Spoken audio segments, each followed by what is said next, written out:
Pernah kepikiran gak sih, kenapa salah satu ikan paling dicari, sidat, kok susah banget ditemuin di peternakan? Jawabannya, itu ada di siklus hidupnya yang super misterius, sebuah perjalanan epik yang membentang dari laut dalam sampai ke hulu sungai. Oke, mari kita bedah sama-sama. Jadi, kita akan ngikutin perjalanan hidup sidat ini dari awal sampai akhir. Kita mulai dari bedain dia sama belut, terus kita nyelam ke kelahirannya yang aneh banget di laut, ngikutin perjalanannya ke air tawar, lihat transformasinya yang luar biasa, dan terakhir, kita bakal ungkap misi finalnya yang, ya, bisa dibilang tragis. Oke, sebelum kita lanjut lebih jauh, ada satu hal yang penting banget buat dilurusin. Ikan yang mau kita bahas ini sering banget disamain sama yang lain. Jadi yuk, kita pastiin dulu kita ngomongin hewan yang tepat. Jadi bedanya apa sih? Belut yang mungkin sering kita lihat di sawah, itu hidupnya di air tawar dan gak punya sirip. Tapi sidat, ini dia bintang utama kita, dia punya sirip dan yang paling penting nih, dia mulai hidupnya di laut. Nah, perbedaan simpel ini kunci dari semua misteri yang bakal kita bongkar. Intinya gini, permintaan buat sidat ini tinggi banget, tapi alam udah ngasih dia siklus hidup yang rumitnya minta ampun. Sampai-sampai manusia aja belum bisa menirunya secara massal. Nah inilah teka-teki yang mau kita pecahin sekarang. Oke, sekarang kita mulai perjalanannya ya. Dari titik paling awal di laut dalam yang gelap banget. Disinilah hidup sidat dimulai. Tapi bentuknya bukan kayak ikan kecil, lebih mirip makhluk dari planet lain. Kenalin nih, Leptocephalus. Namanya aja udah kayak monster fiksi ilmiah kan? Tapi ini beneran wujud pertama dari seekor sidat. Coba bayangin, bentuknya kayak daun, tembus pandang, kecil banget, dan cuma bisa hanyut di lautan. Susah dipercaya kan kalau makhluk aneh ini nantinya bakal jadi sidat yang kita tahu. Coba bayangin jadi makhluk ini. Kamu tuh benar-benar pasrah sama alam. Badan kamu transparan, gak bisa berenang lawan arus, dan kamu cuma bisa hanyut ribuan kilometer melintasi samudra dari tempat kelahiranmu di laut dalam sampai ke pesisir. Awal kehidupan yang rapuh banget dan penuh ketidakpastian. Setelah berbulan-bulan cuma bisa ngikutin arus sebagai plankton, makhluk kecil ini akhirnya sampai juga di dekat daratan. Nah, disinilah transformasi besar berikutnya dimulai. Sebuah perubahan dramatis dari pengembara laut menjadi penghuni air tawar. Nah, di sini kita bisa lihat transformasinya yang gila banget. Dari Leptocephalus yang kayak hantu di laut, dia berubah jadi elver pas nyampe di muara sungai.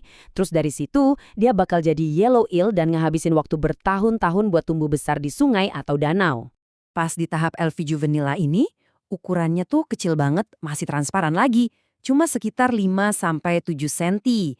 Nah, karena mereka ngumpul banyak banget di dekat pantai dan muara, di tahap inilah mereka sering banget ditangkap sama nelayan. Begitu masuk air tawar, dia masuk tahap yellow eel atau sidat kuning, karena ya warnanya emang gitu. Di fase ini, kerjaannya cuma satu, makan dan tumbuh besar. Coba lihat deh kandungan lemaknya, masih rendah kan, cuma 5–15%. Tapi ingat-ingat angka ini ya, karena sebentar lagi kita bakal lihat perubahan yang drastis banget. Setelah bertahun-tahun lamanya tumbuh besar di air tawar, tiba-tiba ada semacam saklar biologis di tubuhnya yang aktif. Sidat ini sekarang siap-siap buat transformasi terakhirnya. Sebuah perubahan total buat satu misi tunggal. 7 tahun. Coba bayangin, selama itu loh sidat ini hidup dan besar di sungai sebelum akhirnya organ reproduksinya matang. Ini penantian yang panjang banget buat satu momen puncak dalam hidupnya. Ingat kan angka lemak yang tadi? Nah, lihat sekarang. Gila kan naiknya? Tubuhnya itu nimbun lemak sampai hampir 30% dari total berat badannya. Ini bukan buat persiapan musim dingin, bukan. Ini tuh ibaratnya tangki bensin super penuh buat perjalanan sekali seumur hidup yang bakal dia tempuh. Jadi, sidat kuning berubah jadi sidat perak. Dan ini bukan cuma soal ganti warna aja loh. Seluruh tubuhnya itu dirombak total buat migrasi.